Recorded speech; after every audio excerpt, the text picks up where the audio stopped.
Hello guys! Assalamualaikum! For today's video, ano nga ba ang gagawin para hindi makita na online tayo sa WhatsApp?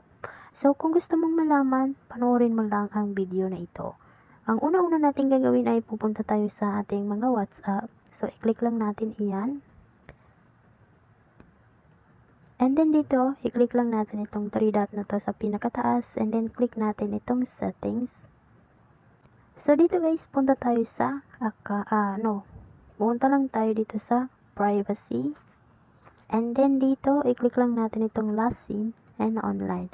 So dito guys, makikita natin na who can see my last seen. So di ba ang nakalagay diyan is yung everyone. And then pwede din ilagay natin sa my contacts. And then pwede din sa my contacts except kung meron kang taong ayaw mo na makita na online ka sa WhatsApp. So, pwede mo siya ditong i-click sa My Contacts Except. So, kung gusto mo naman na wala talagang, ayaw mong makita ng kahit na sino na online ka, so, dito mo i-click sa Nobody. So, i-click natin ganyan. So, dito naman sa Who can see when I'm online. So, i-click natin ulit dito sa same as last seen. So, ganyan. So, yun lang guys. Sana nakatulong itong video na ito. Thank you for watching.